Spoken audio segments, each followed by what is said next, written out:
छत्तीसगढ़ के दंडकारण्य में गिद्धराज जटायु का मंदिर है।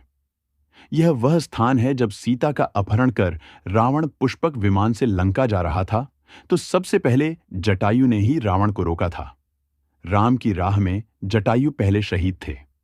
स्थानीय मान्यता के मुताबिक दंडकारण्य के आकाश में ही रावण और जटायु का युद्ध हुआ था और जटायु के कुछ अंग दंडकारण्य में आ गिरे थे। ऐसा माना जाता है कि दुनिया भर में सिर्फ यही जटायु का एकमात्र मंदिर है। इन सब चीजों के ऐतिहासिक साक्ष्य भी है, लेकिन आस्था और भक्ति को शायद किसी साक्ष्य की जरूरत नहीं पड़ती।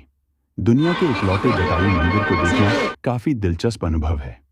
जटायु की राम से पहली मुलाकात पंचवटी, नासिक के पास हुई थी, जहां वे रहते थे, लेकिन उनकी मृत्यु दंडकारण्य में हुई। उल्लेखनीय है कि रामायण में संपाति और जटायु को किसी पक्षी की तरह चित्रित नहीं किया गया है, लेकिन रामचरितमानस में यह भिन्न है। रामायण अनुसार जटायु गृध्रराज थे और वे आर्षित ताक्षर्य कश्यप और विनिता के पुत्र थे। गृध्रराज एक गिद्ध जैसे आकार का पर्वत था। प्रजापति कश्यप की पत्नी विनिता के दो पुत्र हुए, गरुड़ और अरुण। अरुण जी सूर्य के सारथी हुए। संपाति और जटायु इन्हीं अरुण के पुत्र थे। बचपन में संपाति और जटायु ने सूर्यमंडल को स्पर्श करने के उद्देश्य से लंबी उड़ान भरी। सूर्य के असह्य तेज से व्याकुल होकर जटायु तो बीच से लौट आए, किंतु संपाति उड़ते ही गए। सूर्य के निकट पहुंचने पर सूर्य के ताप से संपाति के पंख जल गए और वे समुद्र तट पर गिरकर चेतना शून्य हो गए। चंद्रमा नामक मुनि ने उन पर दया करके उनका उपचार किया और त्रेता में श्री सीता जी की खोज करने वाले बंदरों के दर्शन से पुण्य उनके पंख जमने का आशीर्वाद दिया। जैन धर्म अनुसार राम, सीता तथा लक्ष्मण दंडकारण्य में थे। उन्होंने देखा कुछ मुनि आकाश से नीचे उतरे।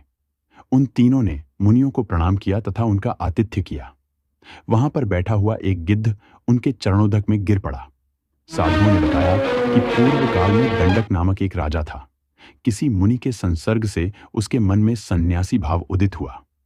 उसके राज्य में एक परिव्राजक था। एक बार वह अंतपुर में रानी से बातचीत कर रहा था। राजा ने उसे देखा तो दुष्चरित्र जानकर उसके दोष से सभी श्रमणों को मरवा डाला। एक श्रमण बाहर गया हुआ था। लौटने पर समाचार जात हुआ तो उसके शरीर से ऐसी क्रोधाग्नि निकली कि जिससे समस्त स्थान भस्म हो गया। राजा के नामानुसार इस स्थान का नाम दंडकारण्य रखा गया। मुनियों ने उस दिव्य गिद्ध की सुरक्षा का भार सीता और राम को सौंप दिया।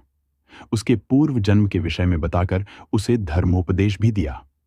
रत्नाभ जटाएं हो जाने के कारण वह जटायु नाम से विख्यात हुआ।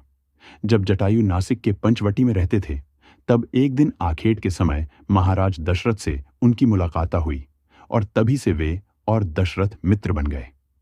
वनवास के समय जब भगवान श्री राम पंचवटी में पर्णकुटी बनाकर रहने लगे, तब पहली बार जटायु से उनका परिचय हुआ। भगवान श्री राम अपने पिता के मित्र जटायु का सम्मान अपने पिता के समान ही करते थे। रावण जब सीता जी का हरण कर लेकर गया, तब सीता जी का विलाप सुनकर जटायु ने रावण को रोकने का प्रयास किया, लेकिन अंत में रावण ने तलवार से उनके पंख काट डाले। जटायु मरणासन्न होकर भूमि पर गिर पड़े और रावण सीता जी को लेकर लंका की ओर चला गया। सीता की खोज करते हुए राम जब रास्ते से गुजर रहे थे तो उन्हें घायल अवस्था में जटायु मिले। जटायु मरणासन्न थे। जटायु ने राम को पूरी कहानी सुनाई और यह भी बताया कि रावण किस दिशा में गया है। जटायु के मरने के बाद राम ने उसका वहीं अंतिम संस्कार और पिंडदान